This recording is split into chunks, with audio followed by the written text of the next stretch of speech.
to Mic Check Waifu Waifu.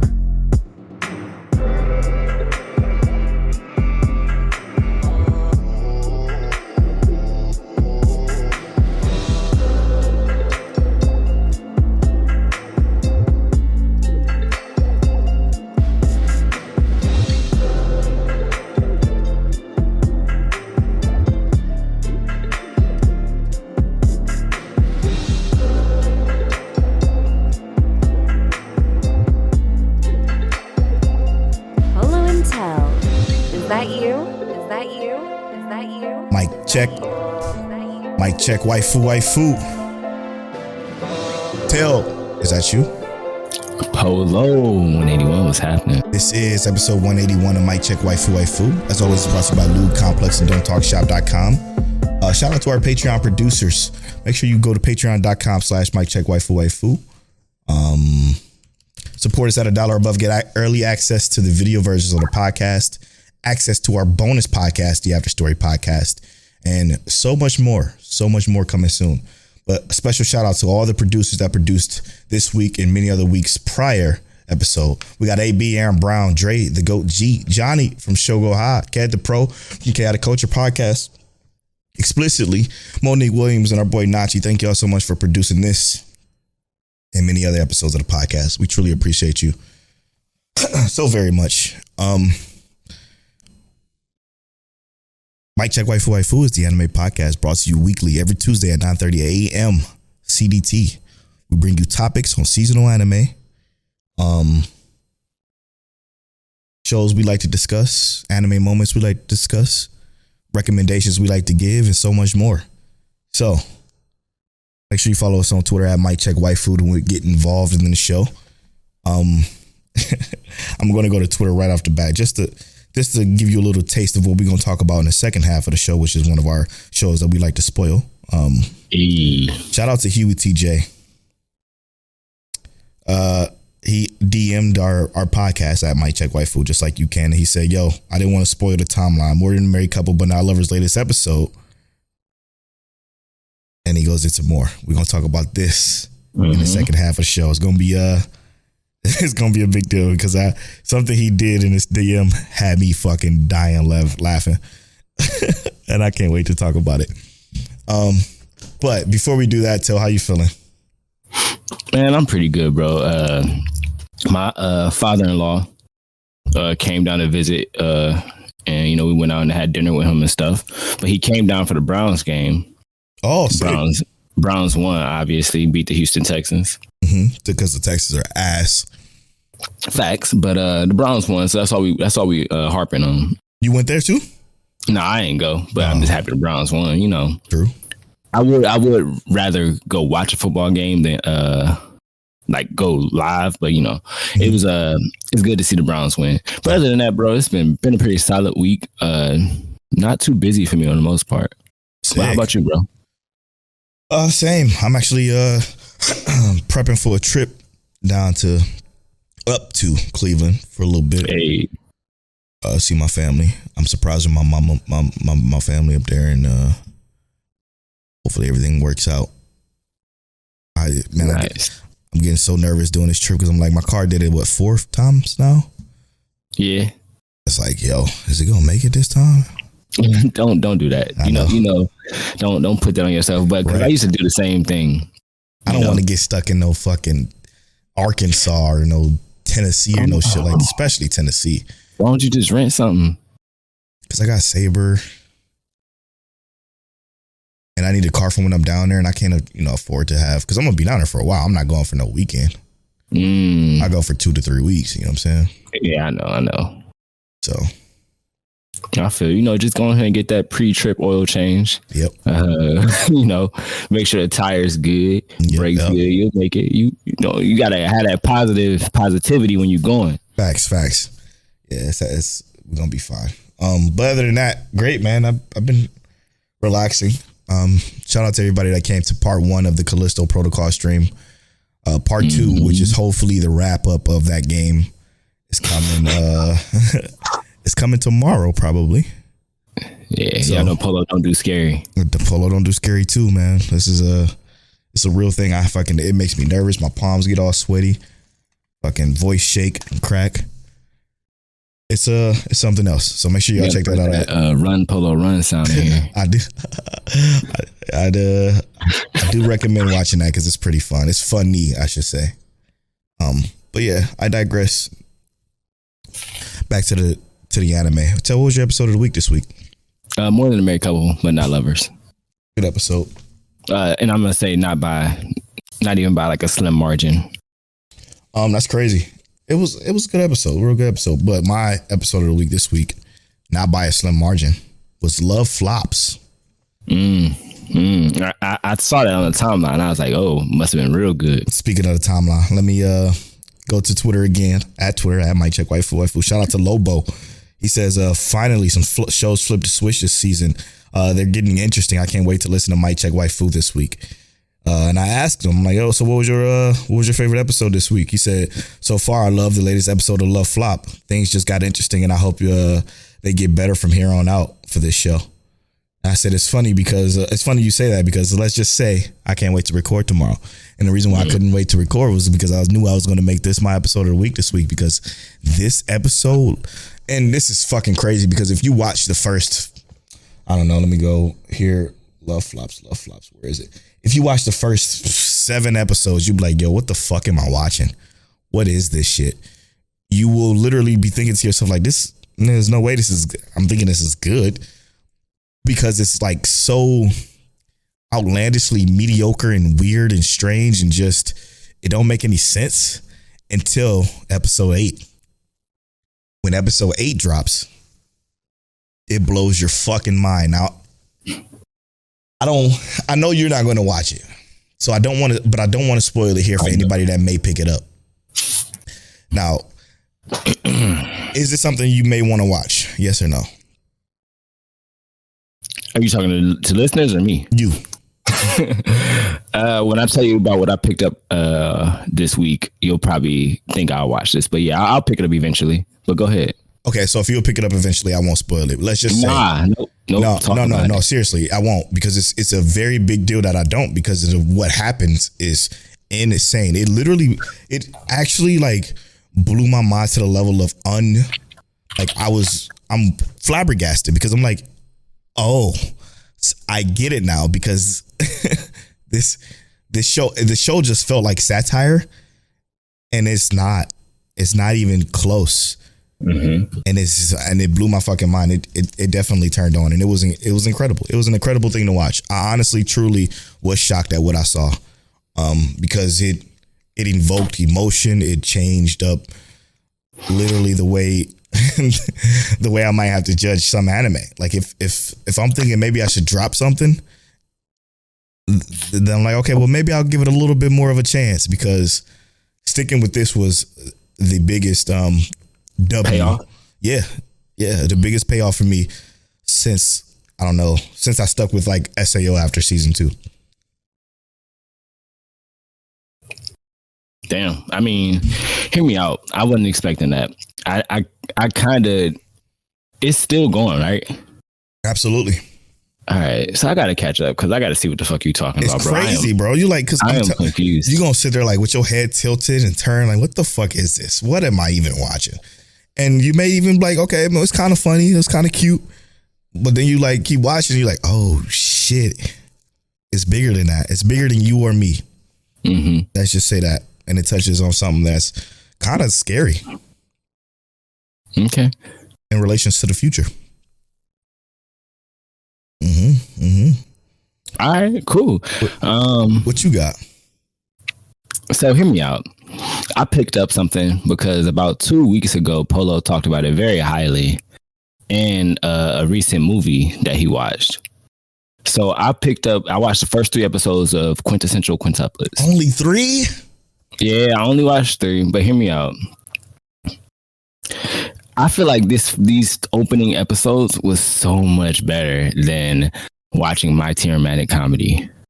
And I don't know what it is, and it could just be the fact that I'm into slice of life now. You know, this is a different Telle that's been here for a while, who's kind of started to indulge in this more. I'm so glad you do, though. I've really, really, really enjoyed these first few episodes, right?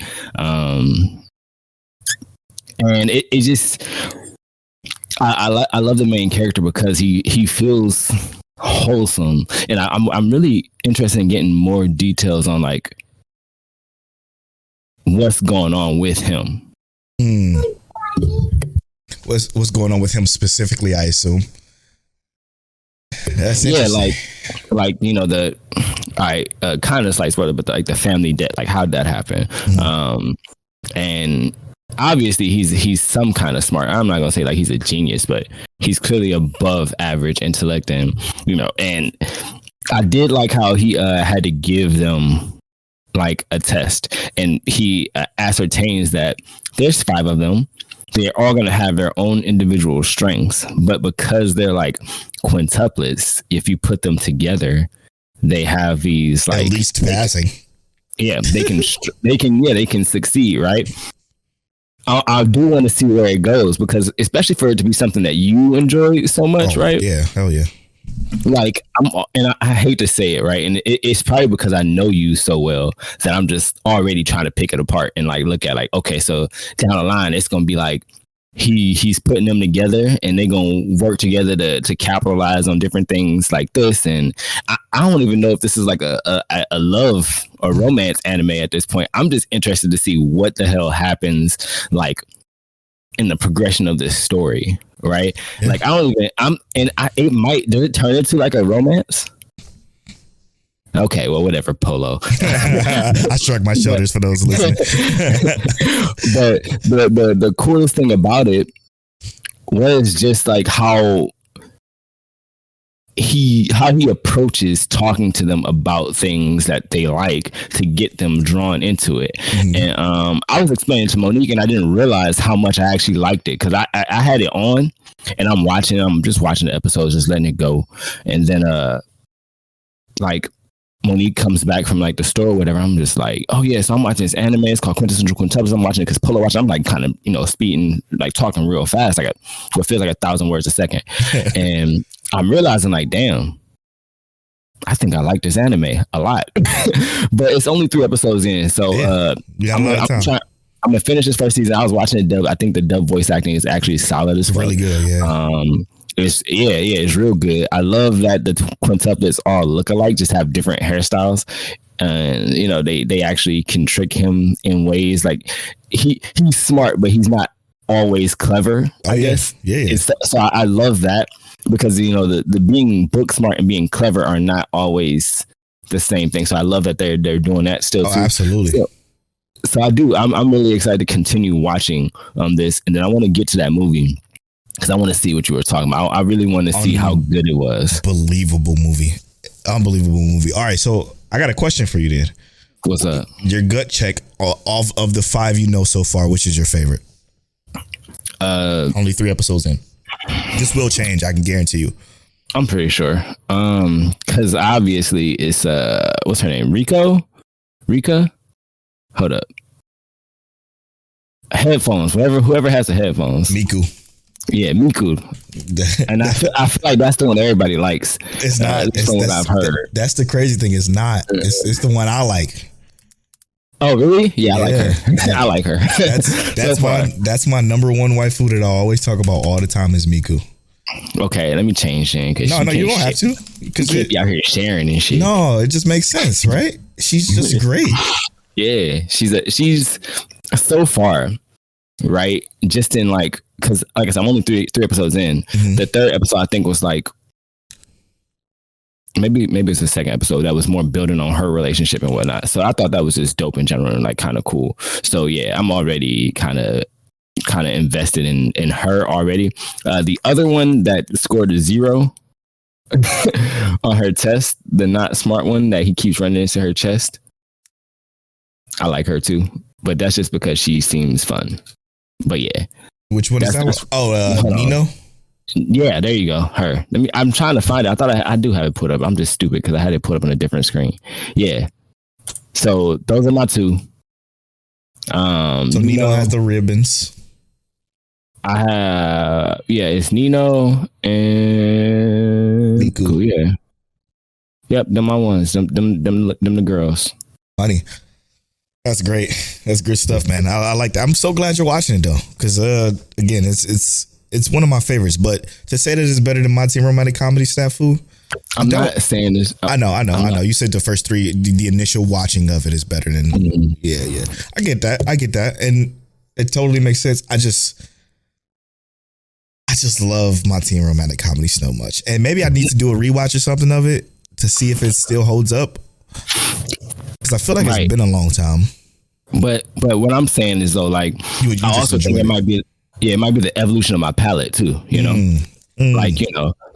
even, and I hate to say it, right? Like even things like Chainsaw Man, I thought had a better story driven episode this week, but I didn't feel like it didn't matter. Yeah, you know, but this, like, and I feel like they didn't dive like a ton into the story. I think they just like handed out little hints and stuff right now. Like they just handed out little ideas of what could be going on. But I just feel like that was so much of a better delivery. Like I'm way more invested in these characters already 3 episodes in than I am in Chainsaw Man. And I read the manga or watching it. 105 chapters of it or whatever that first part was. Yeah, that's what I feel about Chainsaw Man too. I'm watching it, and to be honest, yes, I'm not on our Twitter that much. I'm pretty much only on it when somebody mentions us now. But to see that nothing is being talked about with Chainsaw Man, at least from our Mike Check Waifu Twitter page, nobody's even talking about it. Which means that I got a feeling that a lot of people feel the same way we do, and they don't think they really care about any of these characters, because normally when something like this happens, it's blowing the fuck up on the timeline. Yeah, and I haven't seen shit about it. And to be fair, I have seen people say like Chainsaw Man carrying right now, right? Like, okay, I haven't seen that. J Lee Trey, he said, you know, Chainsaw Man kind of carrying for him this season, but that was obviously a couple weeks ago. Yeah. But it's still like, you know, at this point, is it still that thing we're looking for, or did the hype already die down? And I'm really interested in seeing how that plays out for the longevity of this anime. Because yes, it's solid right now, but is it dropping out? Is it solid? It's boring as fuck to me. I'm bored. I'm absolutely bored with Chainsaw Man. Like there has been nothing interesting in it. Like I said, I'm not here for this small, pretty much nothing happening. Like there's nothing happening. The only thing that's been happening, there's nothing happening. There's really nothing at all. Of alcohol and trying to do coitus. Yeah, it's I don't know. And again, I felt the same way reading this shit. I thought that, you know what? Since I'm normally not a manga reader first to anime watcher, watching the anime is going to be a lot better for me, and I'm going to enjoy this so much. It's pretty, but that be about it. Like that's the only thing that's good about it. I'm looking at it like it's pretty as fuck. But you ain't really doing much else for me. And like you said, this was supposed to be a more emotional episode. I gave literally zero fucks. And I hate to say it. You want to know my favorite part of this episode for Chainsaw Man? What? And it was literally just a split second. It was the scene when what's his name? Icky or whatever, the Aki. It was a scene and where Aki like did like a slight turn and started to move, and it just looked like they almost did like a mocap suit for that specific motion. It was a split second.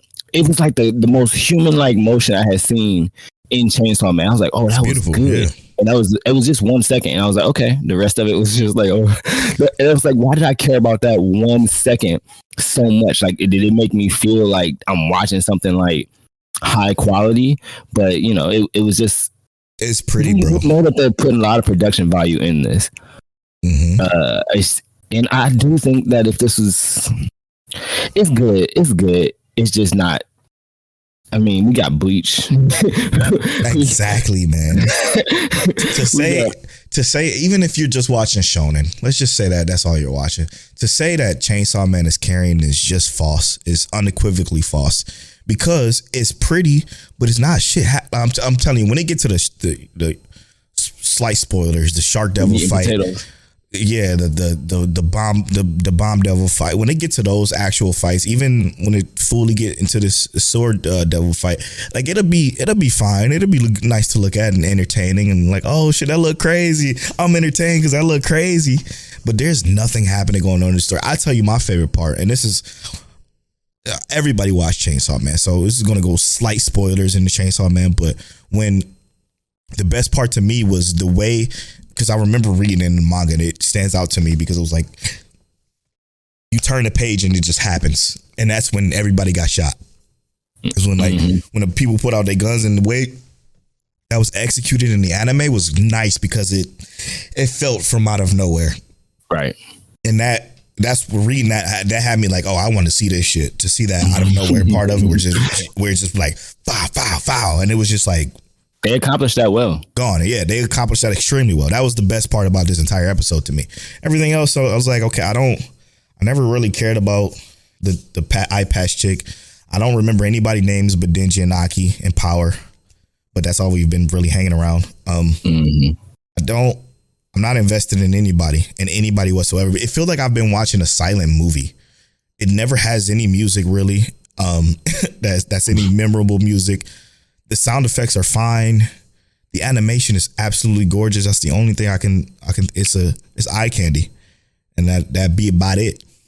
One of the funny things I feel like we always talk about though in really good shows is how like you said, the music, right? You feel like you're watching a silent film. And at the beginning of this episode did start off that way, right? Yeah. The beginning of Chainsaw Man started off very like most silent. I actually thought the intro was pretty solid though. Like the first few minutes of it just seemed like we were getting that calm before things really happen, right? But it's been no music throughout that whole hotel little arc thing too. It's like, where's the fucking music? But I feel like the sign of a really good anime is when there is no music and we can't even tell. Yeah, you know, and I feel like we've watched so many anime where the silence was important. Made in Abyss does it extremely well. If they go silent in Made in Abyss, that's a problem. Yeah, I feel like the music in Made in Abyss is so good, and just like you said, as soon as it goes silent, like dead silent, shit just changed. Everything changed, and I feel like that's one of the things that Chainsaw Man is lacking. Is like they put so much production value in that intro and outro that they kind of missing with, like, because I do think elements that could change how we feel about it. Like I even feel like if they just placed the sound design, because it's not like that the voices sound bad. No. If they just placed audio better for this, it would even probably feel like the pacing was better, just because it makes us feel more in the zone, in the element of when things are happening. Like I want music when they're fighting, and I want calm, chill, like almost like elevator music, but some good sounds when they in those hotel scenes like you're talking about. I want something that is memorable when we have non-memorable shit, because it will make it more memorable when they're talking about certain things. Yeah, even like, when like the time where lollipop thing. Yeah, the time where they shouldn't have had the music, which is when she was using the ghost to, and I don't, and this is just how unmemorable it was to me, but I don't remember if it had music, but I feel like it shouldn't have had music when she was using her ghost and she was literally sacrificing her entire self. I feel like that shouldn't have music. If it didn't, that's where that shouldn't have been. Like it should have been silent for that. The way she was talking and the way it was just disappearing. That part is great. I can't even remember if it had music or not. But everywhere else where it didn't have music and it should have, I'm like, I don't know. It's just a silent movie to me. It's okay. It's a good show. Let me just clarify that. It sounds like I'm shitting on it, like it's a bad show. It's a good show. It's just a very boring one until the shit pop off. Like I'm going back to my meathead shit. I want to see some hands being thrown, and that's it. Don't try to give me no story. I don't care about that in Chainsaw Man. I just don't. Polo. What was this topic you had, or was it the that wasn't the quintessential quintuplet stuff, but more about like the evolution of the palette, because I feel like what we just talked about with Chainsaw Man is exactly that.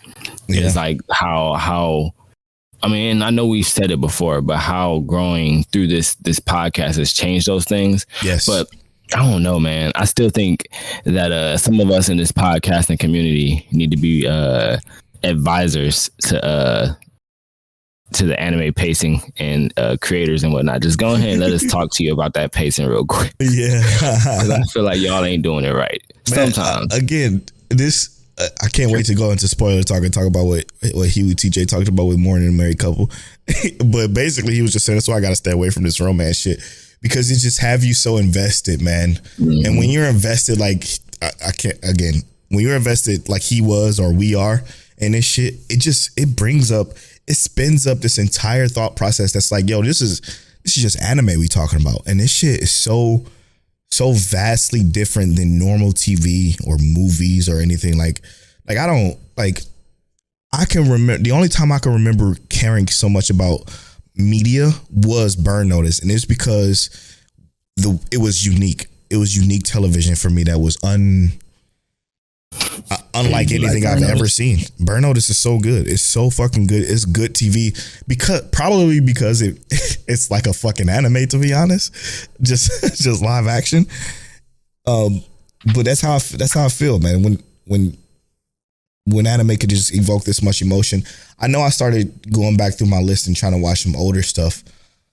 Like I picked up more episodes of a slice of life because I know watching like Love Flops, that shit completely, like after that episode, I'm like, okay, I got to go back to see some of this old animated I stopped watching from I think last season or 2 seasons ago to see if I was if it just wasn't good enough. So I picked back up When Will Ayumi Make His Move, which is about a show about this girl and this guy who's in a shogi club. Is it shogi? Yeah, shogi. They're in a shogi club, and he said the only way I'm gonna confess my feelings to this girl is if I beat her in a shogi match, and he can't because obviously she's the head of the club. She's his senpai, and she's really good. So he's learning shogi from her, and it's like what's great about his character is that he's open and willing about his like how adorable he thinks she is, and just everything else, but he won't confess to her until he beat her in shogi, and it's been cute. It's been super adorable, and I keep thinking to myself, I'm like, why the fuck did I drop this? And it's probably because I think it was last season, because last season we had like 17 shows to watch or something per week. Yeah, it was tough. And it got ridiculous. Is this the week? No, this isn't the week we do Bleach Talk. No, it's next week. Yeah, so we do Bleach Talk every 2 weeks, but that's one I'm looking forward to the most. Like, oh my God, I can't wait till that comes back, because that has sent me for a loop. Why can't every shonen be Bleach? Why can't every slice of life? Why can't every slice of life be more than a married couple, quintessential quintuplets, or My Teen Romantic Comedy? My Teen Romantic Comedy, right?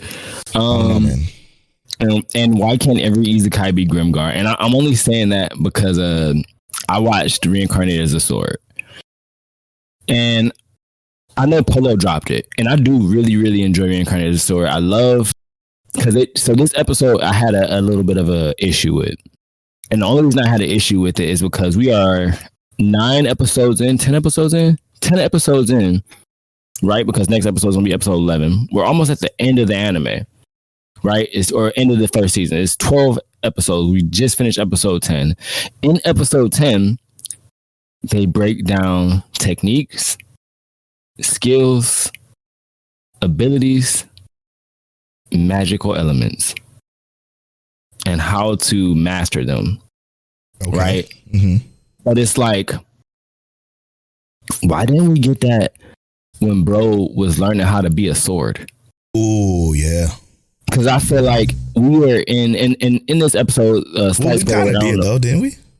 But they didn't touch this. We didn't know. And like I said, spoiler alert. You know, they're talking about how you mix wind and water magic to get frost magic. You mix electric and fire magic to get thunder magic. Yeah. You mix. You can have dark magic, which also leads to poison magic, necro magic. You get light magic, which is restoration and healing magic. You can do, and they just talk about all the different elements, right? And I'm just like, we know that our main character can use all of these elements. Cool, right? But the issue that I have is that why are we talking about how to fully utilize them this late in the first season? It'd been different if this is the beginning of season 2, right? And they really started to go and break it down. But we're at the end of season 1. I'm expecting we're at the climax pretty soon. I got 2 more episodes. Maybe it's talking about. Probably, but I'm just talking about like that. That was a bad placement. True. Right? Like this wasn't the time for a lesson. And I mean, I guess it kind of is because this is like the rank up dungeon, but this rank up dungeon has a rank monster in it. So it's like, yeah, I don't know, man. Why are we doing this? I'm just glad I dropped it because I think the stuff I'm watching is pretty good. Even the Shinobi no Itoki, man. I'm just playing. No, it's bad. It's still bad. But what's going on? Exactly. It's something going on, man. It's fucked up. Let's just say that. Fucked up. It's fucked up. It's fucked up, bro. His mom died? It's absolutely fucked up. It's just fucked up. It's just fucked up. The way shit is happening right now is fucked up, which has made it more interesting for me to watch because I did like it. Obviously, I was watching this out of like, oh, come on. All right, I'll turn it on. It's always like the first thing I watch. And it's like, it's just fucked up. It's just fucked up. Pretty much. And that, I mean, maybe I'll go into spoilers. I don't think a lot of people are watching this, but it's just fucked up. So do I gotta pick this back up then, just to see what the fuck is going on? I don't think so, but on it's the scale of, well, you saying it's fucked up, like on a scale of 1 to 10. Up. Yeah, on how fucked up or yeah, like it's not episode 14. No, ReZero fucked up. No, I would give it a 6. Okay, it's fucked up though. What it is. It's just fucked up, man. How do you talk about this without spoiling it? Yeah, I don't know. In the notes, I'm writing Shinobi no Itoki. It's fucked up. It's fucked up. It's just fucked up. I don't know, man. I just feel like I'm kind of ready for. Oh, I'm tripping. This is where I wanted to go next. Another show that picked up this episode, like Lobo was talking about, that finally unlocked itself again was Spy Family, man. I fucking love this most recent episode. I feel like while there wasn't even many main progress in the operation, whatever it is to save the war, prevent the war from between the East and the West, it was just a wonderful episode full of action and not Anya. And I think as much as I love Anya, I think she's been holding us back. And let me know if y'all agree with me and tweet at me at Mike Check White or at Polo Born Fly. But I just feel like she's been holding the show back. And I agree with you, right? I agree with you wholeheartedly. I thought this was a lot better episode, and it was missing Anya. Monique hated this episode. She didn't even want to watch it because she didn't see Anya. Monique was like, "I want Anya. I want the dog. I don't want this." Like they playing tennis. And I'm just like, first of all, it was heat. They were raw. Like I actually like, and they were playing in Blue Lock. Yeah, and they were playing tennis for a really big deal, actually. Right. I don't know, man. I think that it finally shows some progress towards. Yeah, it still had its little trope between Nightfall and Twilight or whatever, but I'm not even upset with that. I enjoy it. I love that too. I absolutely love that too. I think them doing something for a mission that's going to lead to some progress for the other mission is just make the show better. Like having Aya in every episode where she's clearly doing something tropey and fucking up something or helping it's something. Family, not Anya and the rest of the family. Yeah, it's cool, but like I feel like Crystal here. I'm getting sick of it. Getting a little tired of her shenanigans. I'm ready for progress with this mission. I'm ready for Yor to fall in love. I'm ready for Mission Yozakura to get that anime green light. Bruh. I ain't even gonna lie to you. Mission Yozakura I think Mission Yozakura take this over. Get rid of. Come on, bro. I mean, I wanted to. I feel like it is. I feel like I like it better than Spy Family. But you talk about the community as a whole, or? Oh, I mean, I know I like it more than Spy Family. Okay. I'm not even going to compare it. I'm just saying I feel like it'll give us a whole little section because I feel like it's the story beats that we got up to, right? Mm-hmm. When we got up to the other characters in Mission Yozakura family, right? The other love interest and whatnot and stuff, right? it was just so much. Like I felt like there was a lot of good stuff that was going on in Mission Yozakura family to even. And that's more shonen-y, right? More like, I don't know, man. Mission might be the one for us. While I like Spy Family, I again love your absolute waifu. One of the best. For the old time Mike Check fam who's been with us for a while, y'all remember Mike Check Manga Mondays. Yep. Just know Mission Yozakura family. Go ahead and the minute it dropped, it was I think it was around like episode 10 of the podcast. So if you scroll all the way down to around episode 10, you'll see Mike Check Manga, and us talking about the first few chapters of Mission Yozakura family when that shit dropped. We were big fans, and I don't know why we stopped reading it, but I slowed down on reading it. I got to around like chapter 70 or so, roughly. I think I'm gonna be real with you. I think we was looking a little bit too much into the analytics. We should have just talked about like how we normally did instead of worried about having that extra episode. It wasn't even the analytics, man. I'm not gonna hold you. It was the memory. The memory for lip sync, because I get if we go over our memory, I get charged for that shit, and they kind of rake me. Rake me. I said rake. Make sure that's clear. You ain't gotta worry about that too much no more. Yeah. So I don't know, man. Mission Yozakura family will definitely probably take over Spy Family for us. Because I know the Twitterverse was going crazy when they knew Spy Family was coming. We never knew anything about Spy Family. So yeah, I remember Anime After Dark. They was doing like a talk about it, like a weekly talk or something. Yep. I'm gonna tell y'all now. Mission Yozakura get green lit. We might have it is lit. We might have to hit the spaces. I'm telling you. That's funny. Let's do recommendation roulette, shall we? All right. It's my turn. Roll the year. Let's get it. Recommendation roulette is when one of us rolls a year and we give you recommendations from that year. Oh, and also we pick something from that year. Before we do that, I want to discuss what I had picked last week for something to pick up. Yeah, it was trash. I believe what it was called. Let me find it here. But yeah, Blast of the Tempest. I watched episode 1 and it was some of the most worst shit I've ever seen. That was from 2012. I picked it up like I said it was 24 episodes. Yeah, it's garbage. I dropped it instantly. So what I actually picked up, and I have to keep watching it more, but I actually picked up, what is it called? Lost Property. It's one that Polo recommended. Lost Property. You watched? I didn't know that. Wait. First episode was actually pretty solid for me.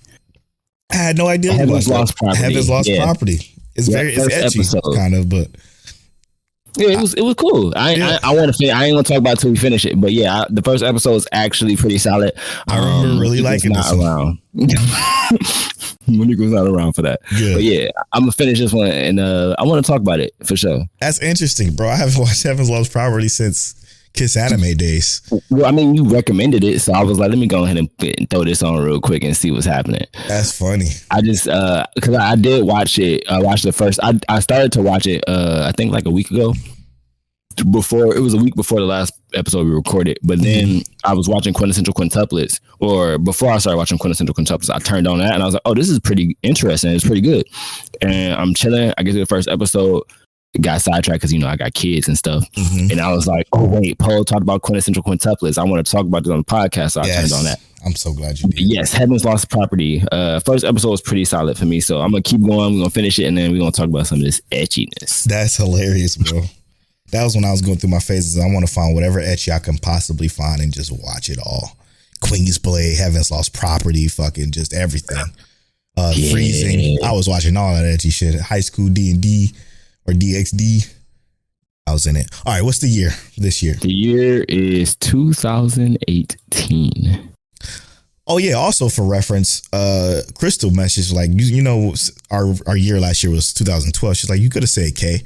But I'm like, K was super popular, actually. Yeah, I didn't want to say K. Yeah, neither one of us said K because it was running on Toonami. It was, Sam Riegel was the main voice actor, and it was popping. All right, 2018. Let me see here what we got for 2018. Ooh, is that too popular though? Which one? I don't want to say.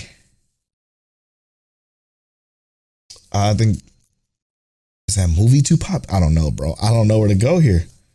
This was actually tough because I don't know what's. You can say Persona 5. No, that's popular. And I don't even think the anime is as good as the game. Ooh, I did watch this one. Oh God, I did watch that one. Never Record of Grand Crest War. Okay, that's your yes. Okay, yes, that's my recommendation. That one's pretty all right. My recommendation is Tada Never Falls in Love. Another great romance anime.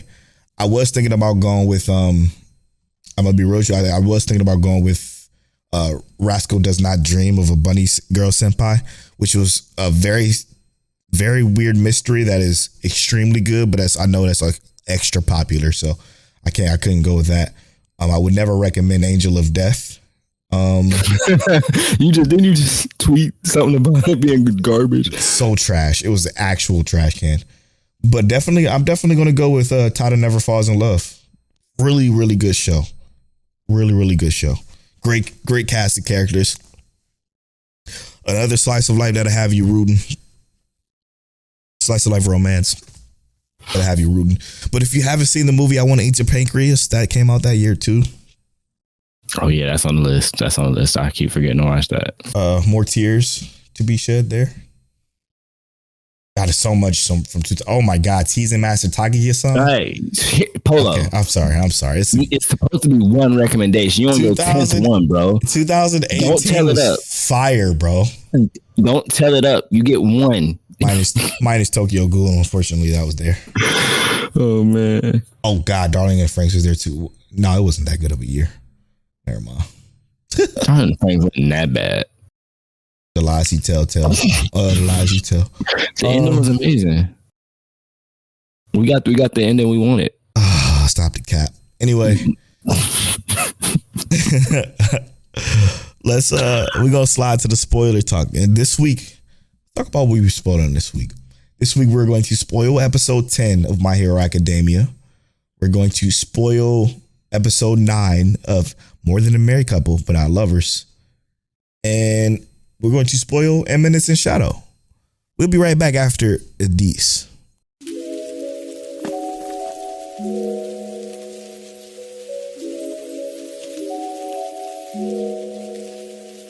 There's a silence we hold between us, and I know it's because of me,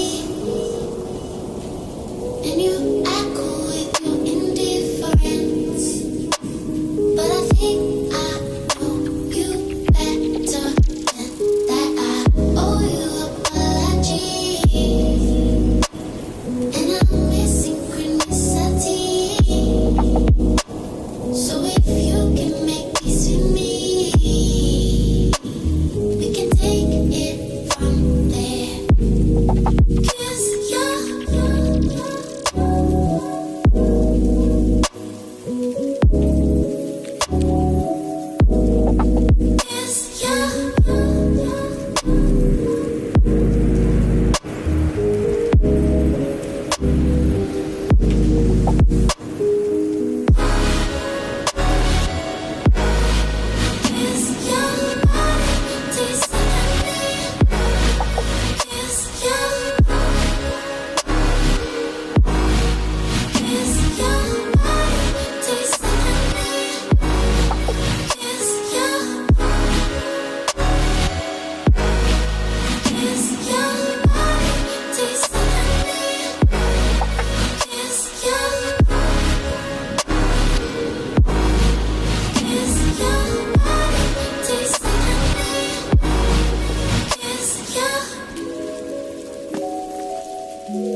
Cause the night it brought you to me, and the dawnlight is way pretty,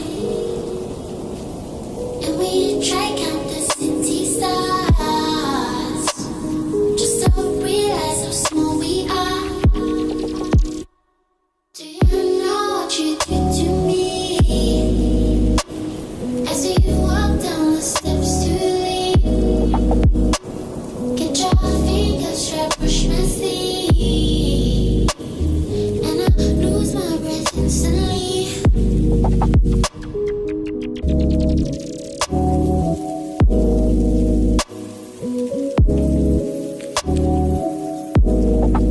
Yes, yeah.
And welcome back to episode 181 of Mic Check Waifu. Make sure you guys are following us on Twitter at Polo Born Flag King Teliano, at Mic Check Waifu, one waifu. Also on Instagram, 2 waifus, and on TikTok, 2 waifus. We it's not 2 waifus. It's Mike. Okay, anyway, let's get into the spoilers of My Hero Academia. Where we always start is what we know everybody watched, so you can stick around for a little bit longer. My Hero Academia episode 10, another fire episode. It non-stops with really? Hell fucking yeah. Are you crazy? Hear me out. There's nothing wrong with this episode, you demon. What? I didn't say there was nothing wrong with it. It was okay as fuck. No, you crazy. It was way more than okay. We got I hate when you do this to me. Cause then I get all amped up. Let me relax. What? This episode was fired because of the dialogue. The dialogue was so fucking good between, obviously, what's her name? Naya. Fuck, I can't remember her name. The wielder, Nana Shimura. Yeah, her and All for One, and then obviously, Shigaraki. Dude, I'm so tired. Sorry, we were recording late today. But Shigaraki fucking stopping his master from doing it because he wanted to do it his way. It made me feel a lot more attached to Shigaraki, and then fucking seeing Deku while they talking about, nah, we didn't make a mistake, while he's getting up and fucking just fucking getting ready to go fucking berserk on their ass. It was all of that dialogue was so special. Then you got Toga, and Toga, when she expresses the feeling she felt when Twice died, and then she's fucking talking about I want to ask these heroes a certain question. She's clearly a schizophrenic, like bipolar-esque type narcissist that is just confused, absolutely confused. And again, she started off as somebody who was a part of that whole hero killer stain shit. She was all about the belief in that, and then she's like, now I'm God. Now I need to know if this is what they're gonna do to me because of whatever the fuck. It was fucking dope episode. This episode didn't have all of what the previous episode have as far as action, or is in tune with its action side as everything, but the storytelling was brilliant. Was fucking brilliant. And the storytelling ain't where I think it is weak at. I think it's something about All for One that I just think is ass-tastic, man. Like, and it's him, his character itself. I just hate he's always been his bravado, right? Like, I just think he like the way he talks about, I the power handed to my brother allows me. Shut up, bro. Stop talking. But yeah, I agree. Nana Shimura is dope. I like that, and I think that there's even a lot more that like will be explained that's just gonna be better. But the one thing, I'm sorry. Go ahead. I'm sorry to interrupt you, but I have to say this. The one thing that My Hero hasn't done right outside, and maybe I'm gonna have a lot of disagreement with this because I know y'all love that My Villain Academia shit, whatever that was, is the villains are garbage. The villains are absolute trash ass tastic. Shigaraki's boof, fucking all for one is garbage. He always has been since the moment I fucking met him. Like they've always been complete dog shit. They're only speed bumps for the heroes to go after, but it gives the heroes the time to do their development, and that's what's been so special about My Hero. So for the most part, I agree though. The villains aren't all that great. The villains I've liked the most have been Overhaul, but I feel like the way his animation, or not his animation, but the way it was animated in that season was not the best, right? I agree. I like what's his name? Gentleman. I thought he was a great villain. I agree. But also I think I'm just gonna say this, and I think you might change your opinion on this. I think Toga is a great villain actually, and I think her motivations for being a villain are even better than what we've been led to believe so far. And I do think that we'll get a little bit more information on that, obviously, because there's a whole scene with her coming up. Yeah, that's what I was just talking about. She's damaged. I think like she's either like there's something mentally literally fucked up there, and it's nice to have that. But I don't necessarily think she's damaged, and I think that what she explained in this episode that I just really like, and I think is the most important part, was the fact that she said, I just love these people so much that I want to become them. And I think that one of the interesting things, I think one of the things about these quirks and genetics though, is that these quirks do genetically alter people. And we'll get more into that as the story goes. But loving someone and like how you demonstrate that properly, right? Like we're talking about people who, and I'm almost talking about in Toga's case specifically, because I think Toga and Twice were the only ones who were really good villains, in my opinion, from the League of Villains. Yeah, because I think the rest of them are actually hot dookie water garbage. Me too. But I think like Toga is a character who is damaged in a way that it's not that she's damaged because of her actual personality, because her personality is wild. I think she's damaged because of the history, and that's why I don't want to talk about it too much. Yeah, because that's coming soon. What I'm gonna say is that I mean, sure, you probably obviously you know more, but I think what Toga shows is the perfect example of somebody with mental health issues with a quirk. Mm-hmm. Someone with that is literally a psychopath. It's a psychopath mentality of someone with a quirk, and I think it's because of that quirk that makes her this way. And she's a vampire, bro. She's exactly right. And she's a vampire that doesn't know how to not overshow that love. She shares love through wanting to be you. Her quirk lets her be you by biting you. Yeah, she doesn't know how to not over love those people. Yeah, it's a psychopathic mentality because of the quirk, and that's what I think is so creative about her, Toga, as a character herself, compared to any other villain in the show. Obviously, again, Overhaul's little backstory made the most sense out of everybody. Shigaraki's was fucking lame as hell. That was some of the lamest villainy I've ever seen. I just want to destroy everything because I was unfortunate. Like, it's okay, whatever. And All for One, he's literally just the epitome of just I'm Frieza. Evil for fun. Yeah, he's just Frieza. I'm just evil for fucking fun. And that's boring. That's always been boring to me. And Twice was fire. I'm glad he's dead though. I think killing him was the right thing to do because of what they gave. War. Yeah, exactly. Killing Twice was so genius because of, I mean, not even just from what he could do. I'm not even referring to that. It's just from a story standpoint. Because they had that relationship with early on, what was that, season 2?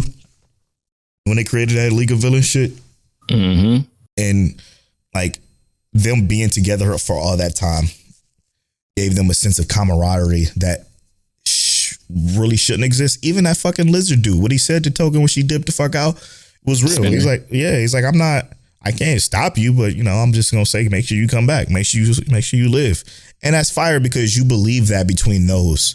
I don't give a fuck about none of those, the other ones, like the laptop dude or anybody else, but Toga and Twice. And sometimes Spinner be okay sometimes. Yeah, but he barely exists. You know what I'm saying? He's like he's literally just been fodder. The dude that can like turn shit into little balls, lame as hell. I mean, he's there for utility. But like that's why this episode was so special to me, because it brought Toga some more light. Obviously, it gave her some emotion that a narcissist wouldn't normally have, but in a way that is psychopathic, which is so her. And I enjoyed it. Like I love Ochi. What she call her? Uchi. I love Ochi so much that I need to ask her these questions. I am dying to ask her these questions, and she probably literally is dying because she ain't had no blood. You know what I'm saying? Like it's just it's just dope, man. It's a really, really dope episode for me. It continues to get better. Again, everything continues, because what it is it's the trajectory of the show's like storytelling and quality itself is continuing to just rise, like straight up, like continue to go up and up and up, instead of plateauing at a certain point and then having some lull moment or moment that don't really even matter. It's been good, man. It's been good. I know this is gonna be like the most ridiculous petty thing, but my favorite thing about this episode is almost as small as like what happened in Chainsaw Man, and I said was my favorite part. But it's literally just how they show the portal going into the quirk, like the quirk singularity. Yes. And before you do that though, I'm so sorry. Before I forget, do you remember when I think it was Deku and Shigaraki, when they were going at each other, they did the sound that sound that's like at every commercial break. Did you remember hearing that? I thought that shit was so fucking cool. I'm a fault. No, you good. But I love it because I always love when something's been represented in every season. Yeah. And that dive into like the singularity of the quirk, the first time we saw it was from All Might fighting that Nomu the end of season 1. When he goes, above and beyond, he goes plus ultra and he reaches in, you see that light, and it kind of does that same like tunnel, like it's going through, and then the light, and he grabs it and then he punches, right? We saw that in that season. Then we kind of see it again through Deku in season 2, and they do it, in these moments where it kind of he really reaches through. They did it when he fight Muscular, and it's like they do it in these moments, and I love that that's been demonstrated in every season, and then we get here and we find out it's actually just reaching into the quirk and getting into that singularity, into the consciousness of the quirk, and I love that. I hate to say that was my favorite part of it, but it really was like just to see the timeline of it passed down like that. That whole conversation again between All For One and All For One talking to his brother, and his brother like, yo, we did not make the wrong decision. That whole dialogue of them just describing why this was the right decision is, he's not upset for his sake. He's upset for everybody else's sake. And that being truly important. So that's why he a demon. Yeah, truly something important. And then knowing that's what's going to awaken all these motherfucking powers. You keep fucking around. And I just can't wait for that to happen. We all know. Also, you probably didn't even notice. You see a new quirk activated when he did that? Yeah. That happened? Yeah. It's basically the spider sense. Yep. It's unbelievable. I can't wait. I think that was actually that light you were talking about. Yeah. Or that ding. That ding. That you were talking about. Oh, God. It's so good. It's so good. I hope My Hero continue to stay this good. It has to, man. Because again, to get 2 whole seasons of pure garbaggio was disappointing for a show that I used to love. For a show that was in my top 5 at one point, man. Unbelievable. All right. Moving on to the next show. This goes into one of our favorites. Absolute favorites, man. More Than a Married Couple, Tell episode of the week this week.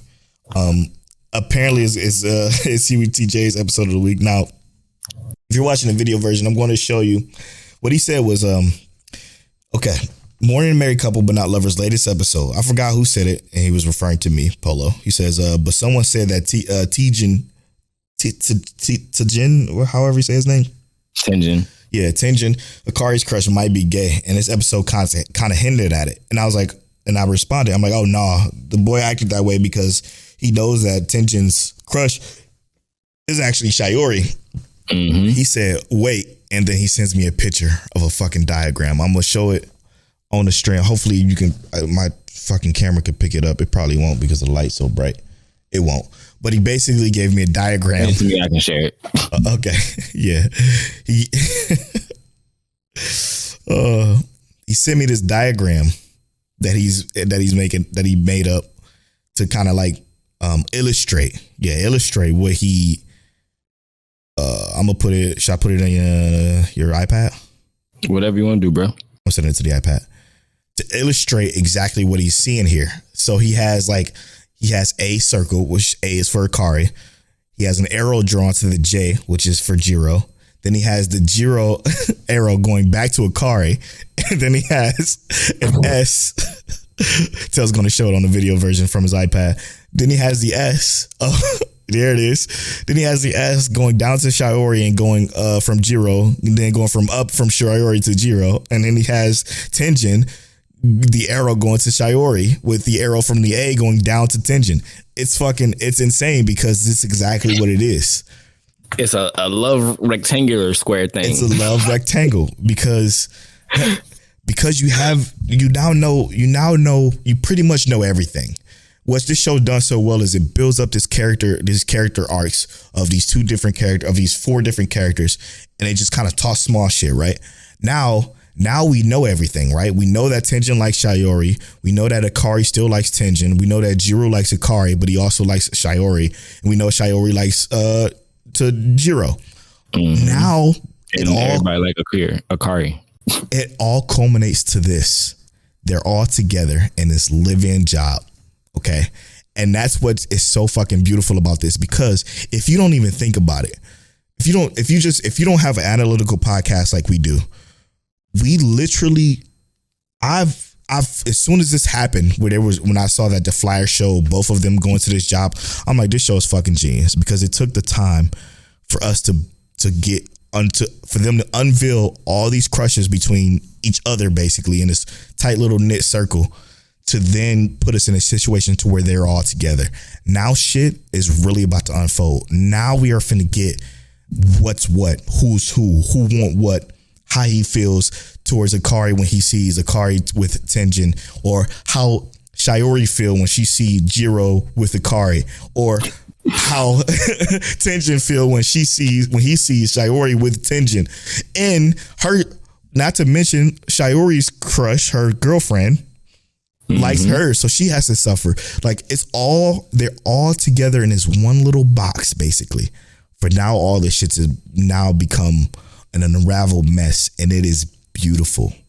It is absolutely perfect how they just lit it all up to this particular moment.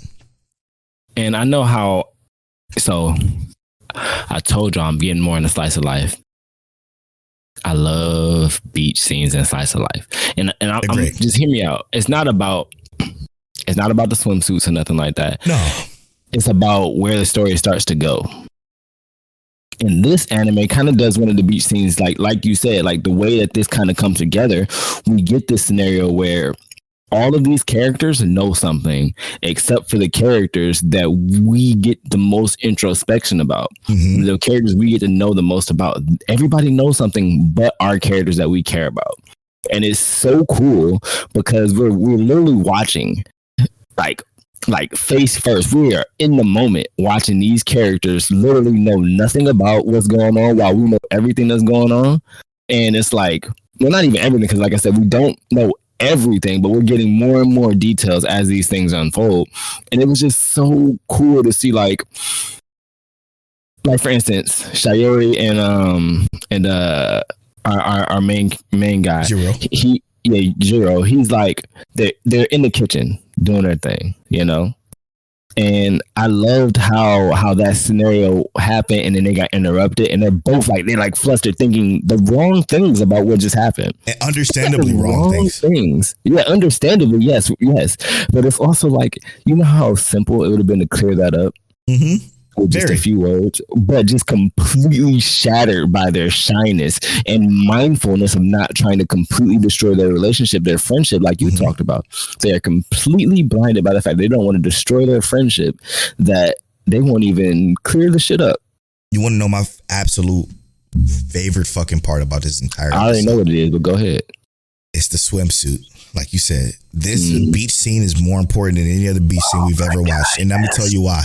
It's because when Akari came out in that one-piece swimsuit, Jiro remembered, hey, she said that I'm going to only wear this pink revealing one, because it was after his best friend was like, it's kind of modest for Akari. She's normally showing a lot more skin. And then that's when he remembers that she said that I'm only going to wear this pink swimsuit when I'm with you, for you. Which then has him thinking like, wait, does she mean that? Am I thinking that she's only just going to wear that for me because she likes me? That shit was my absolute favorite part, because that was the most revealing situation that she's ever given Jiro in this entire time. It was a fact. Yes, it was a fact. It was like, boom, here you go. Here's the answer you've been looking for. Here's the statement you've been looking for. Right? She knew tension was going to be there. She put it into motion. It wasn't even like, it's almost like, and you know what's crazy is that we've been kind of seeing this since episode 1, but she's now getting to that point to where, and we saw more of this in the previous episode, but she's getting to that point to where she's like, yeah, I have a crush. Yeah, I like this character, but I think I like this character more. And she's truly like getting into that mode where she's trying to figure out and invest in that, because she's seeing more and more that Megumi, Minami, Tenjin, whatever you want to call him, is not the one that she thought she wanted.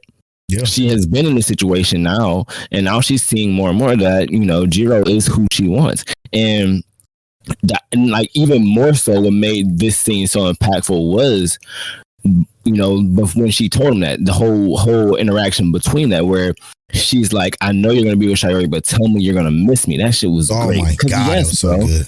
Just say it. Just say it. Just say it.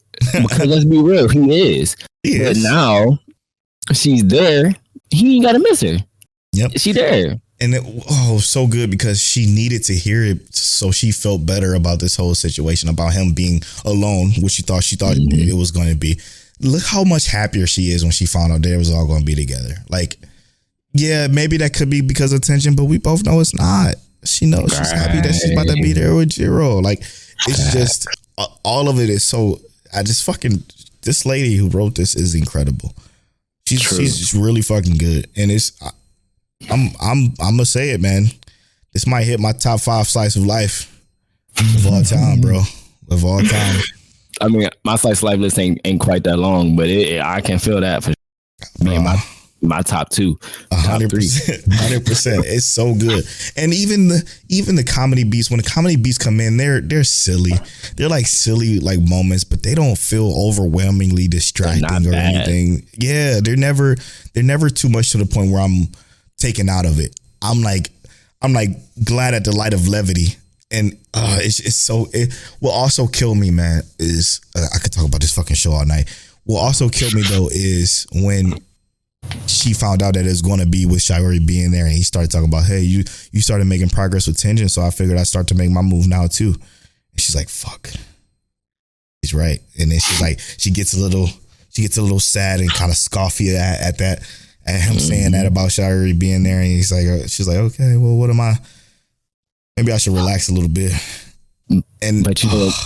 But what made that even more beautiful is like what you said, is like that whole beach scene, because that was her telling him, inadvertently making a move to him. 100%. That's my favorite. That's why it's my favorite part.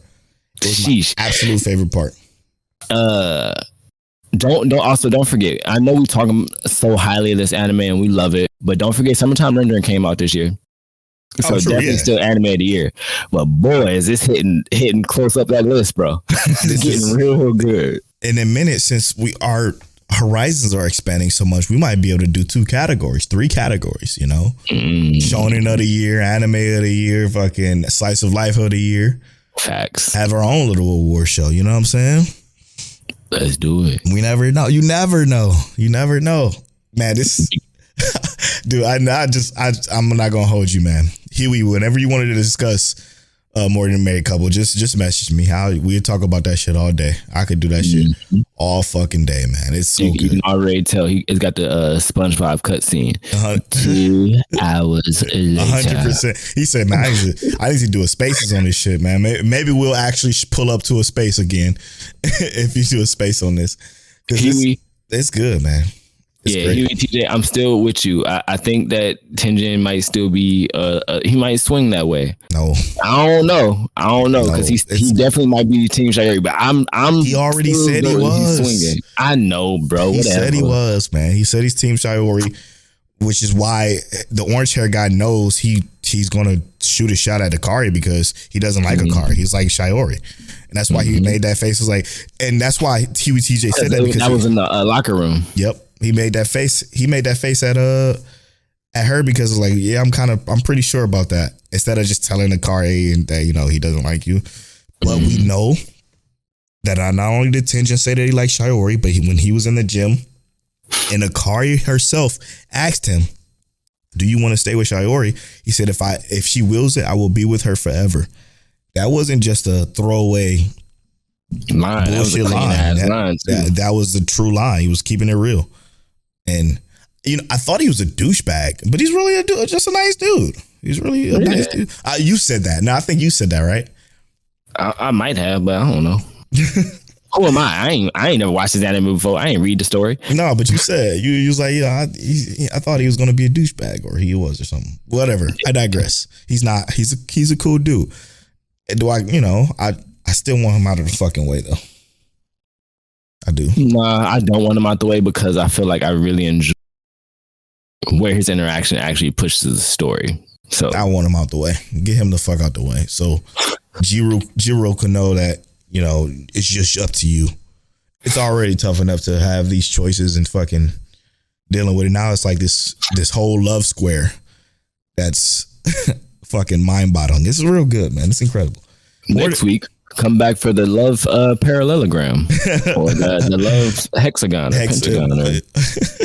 More like a what's trapezoid? Pentagon. Trapezoid, yeah. Trapezoid is the little. It's still 4 though. So let's go Pentagon. Pentagon, yeah. Let's do that. More so of an octagon because of the fucking orange hair dude. Mm-hmm. I don't fucking know, dude.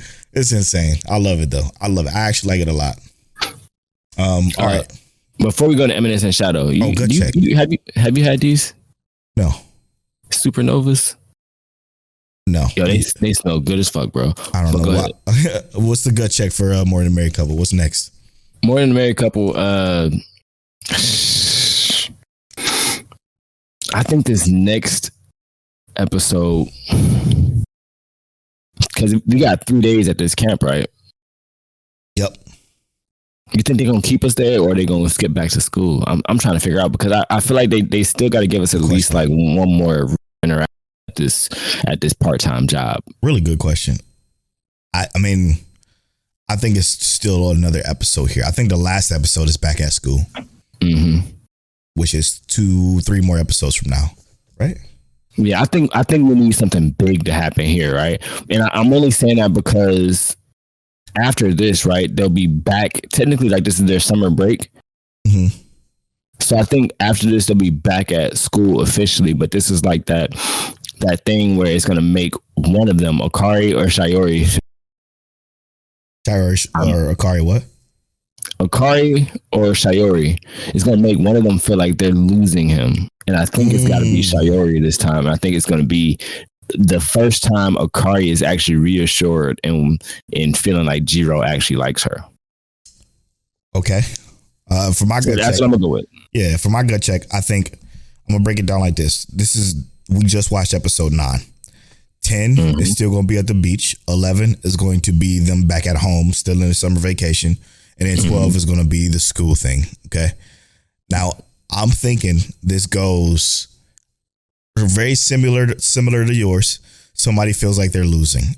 I think Jiro is going to do something, or Jiro's going to do something that run towards Akari. Shiori's going to feel it like she's losing, and she's going to do something drastic to try to get him back. Okay. So you thinking like something with the water or something like that? Maybe Akari goes to the water and she's like drowning, and he's spending time with Shiori and not really paying attention, and he turns around and fucking sees something crazy happening to Akari, and he fucking drops everything, including whatever he was doing with Shiori, to go help her, like his life depended on it. Like he just, like, that's his lifeline.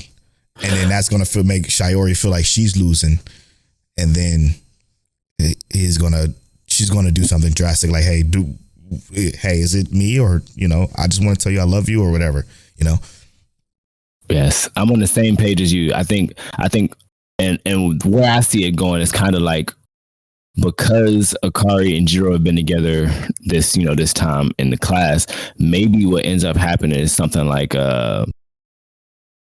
Akari addresses him in a way that she feels comfortable, like they would normally do at home, like Jiro, like when they're together. And Shiori is like, hold up, he ain't never been like that with nobody but me, and this is way more than what I would normally do. So wait, am I chopped liver? So maybe I'm 100% on par with you saying. I agree with that. We can even take it this way. Tenjin, she says something to Tenjin. Tenjin tells her again, like, listen, I'm into Shiori. She's sad about that. Jiro comes out and console her. Shiori sees it. So it's nighttime on the beach or some shit. She's on the beach, sad and head down, not being Akari. Jiro's like, I gotta go figure out what's wrong. Shiori sees that Jiro goes out and he's next to her, and she's like doing her leaning thing that she does on Jiro all the time. She sees that and she's like, fuck, I'm losing. And then she springs her move. That can probably be, that's probably more likely than something gone wrong with Akari. But Akari makes I'm excited. Me too, man. Me too. I cannot believe we only have 3 more episodes of this shit. 10, 11, 12, man. I know it's not enough. They gotta announce season 2. All right. It's December 5th. When do we talk about, I guess we still got minutes and shadows, right? Yes. When do we discuss winter? I mean, next week technically we in the double digits, so we can. When does winter season start? Let's look at that real quick before we hit eminence.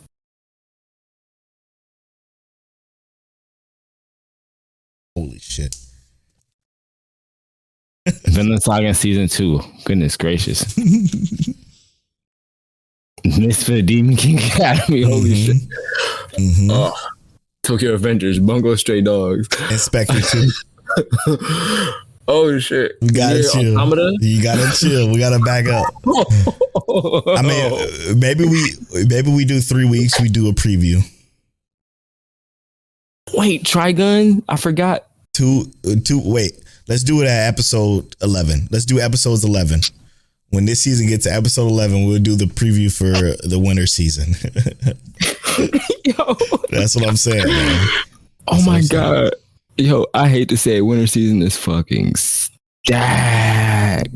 I'm not gonna hold you shitting on fall, but we'll get to that when we get to that. Oh my God. You right. Let's do 2 weeks. In 2 weeks, we'll do winter preview. Deal? Yeah, bro. Let's go to Eminence and Shadow. Holy shit. Eminence and Shadows. Episode 9. Very interesting. He said what he said. And what he said was, I don't care if people think we're evil. Yeah. He been like that since episode 1. Yeah. 2, something like that. Mm-hmm. The very predictable thing as the villain being the principal. Mm-hmm. Super predictable. But really cool all the same. Yes. in between the fight between him. Again, him basically throwing himself out the window when he attacked the principal to then become the shadow. Really cool.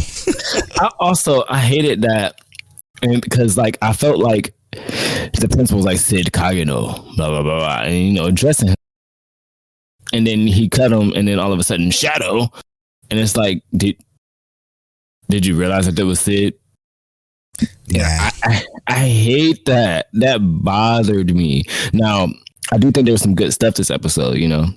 Like yeah. I love his dominance over combat in general. I love how the Shadow Garden actually moved this entire episode, right? Like just the fact that they were all throughout the whole thing, right? They were all there, and you see a dude getting thrown across the room, and then one of the shadows just disappear with him as he goes. And I'm just like, okay, this is how they should be moving, right? They just disappear in broad daylight. You wouldn't even notice. You would think they get knocked out with the rest of them, but we get to that point to where the Shadow Garden actually just like pulls all the way up, and I'm like, okay, this is dope that they all pulled up like this, but it's something about the fact that the way that they're untouchable is my favorite kind of untouchable for them, I agree. Because it's not like, yes, they are all essentially overpowered, but they are overpowered in the sense to where like they don't ever really go all the way out, unless it's just to be like a pure show of force, like the Atomic Slash, pure show of force. Right. What was her name? The Alpha, when she made that big explosion. Yep. Show of force. I love that they can do those things, but they also can just show straight finesse and be like smooth or make it look like this is just an actual hard fought battle. No one really knows how ridiculously insanely powerful they are, right? Because they don't live long enough to know. It's great, man. It's great. Like I even love the way he's doing it. Like, yo, I don't care if we looked at as evil. We do this. We are just here for us kind of shit.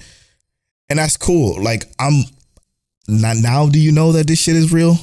Sid, like, do you understand like all of the shit that you've been dreaming of or making up is real now? Now you have something to go after. Like, can we understand that this is here and this is real life now? That I'm ready for. I'm ready for it. Because you have to know this now. You have to. What was the name of this episode though? Wasn't it like a lie ends here or something like that? Yep. Or a lie was revealed? I hope that was a reference to him understanding. I hope the fuck that so. This shit is not a joke. Like, you are actually here to be Shadow Garden. Yep. Your friends are not setting this up.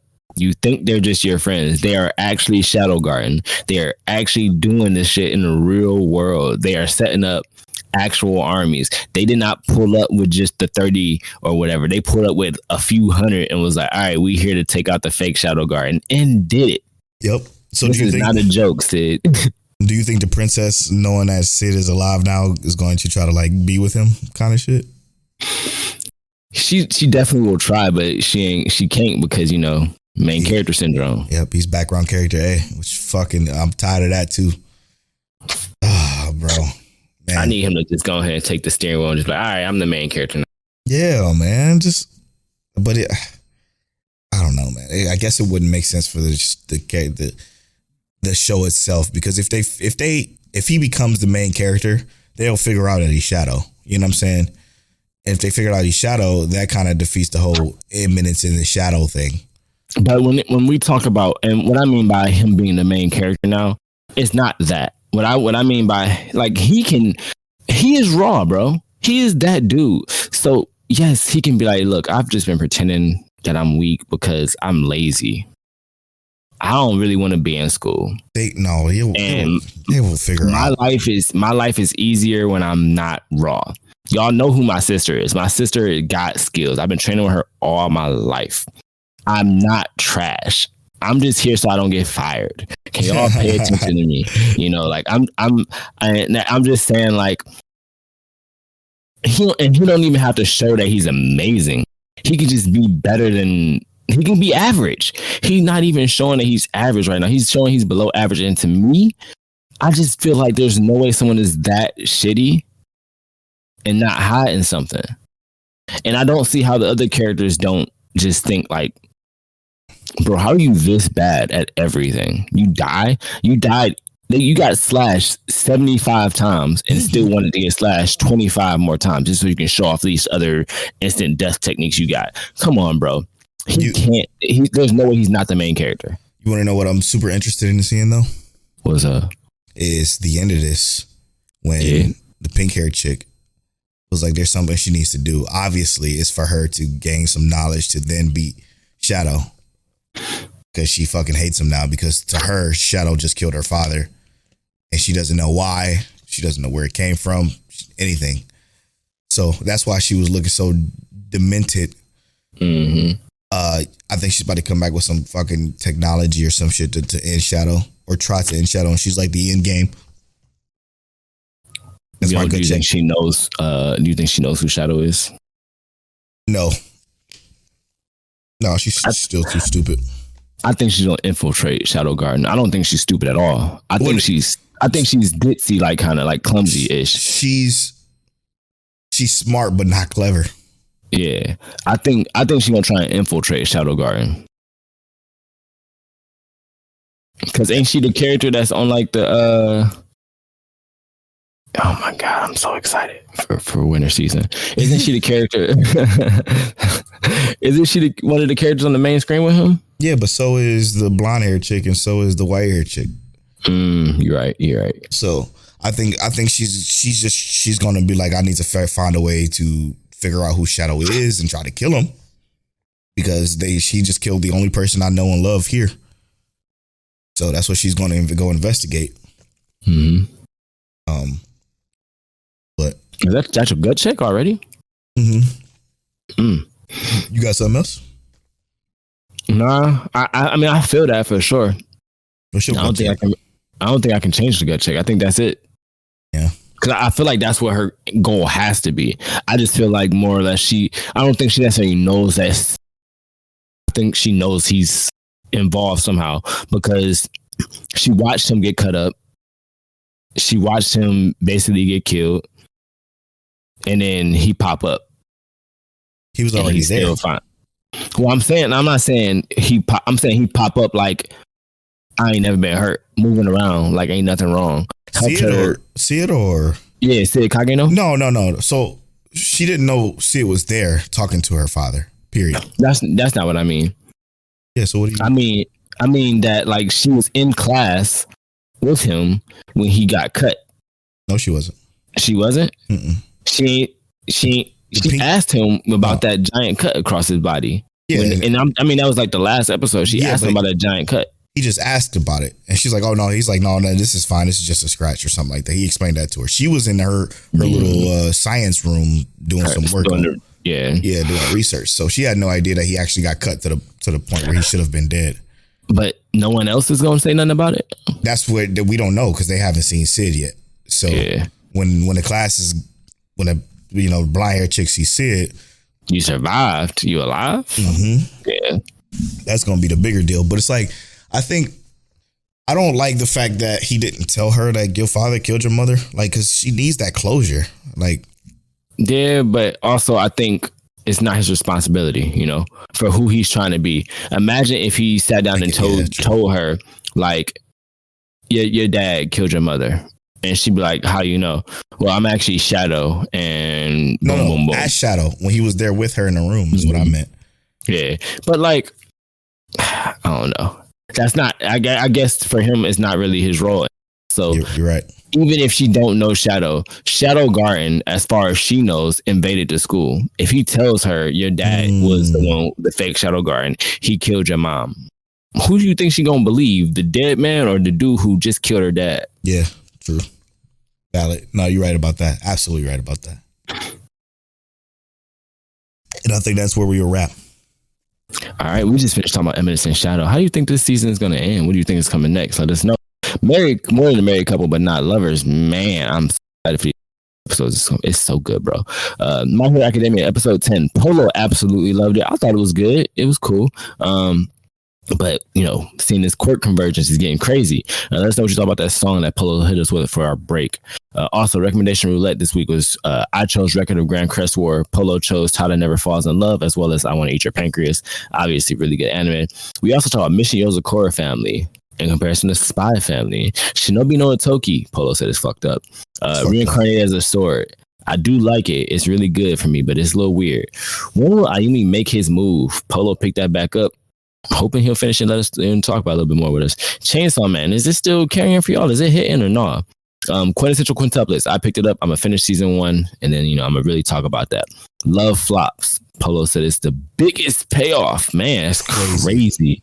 Episode of the week, More Than a Married Couple for me, and Polo said Love Flops, and that's been episode 181 of Mic Check Waifu. I'm at Polo Born Fly on all social media. I'm at King Teliano on all social media. You can follow our social medias at Mic Check Waifu on Twitter and at Mic Check Waifu on Instagram and TikTok. And as always, Mic Check. Did you say 181 a palindrome?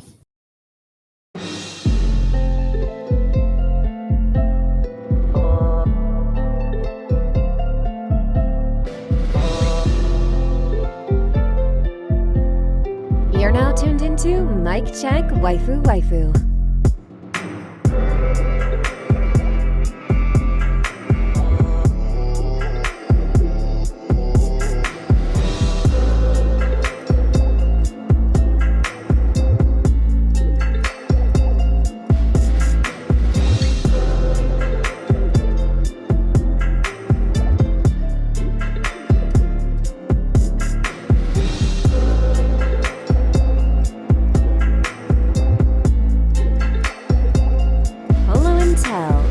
Is that you? Is that you? Is that you?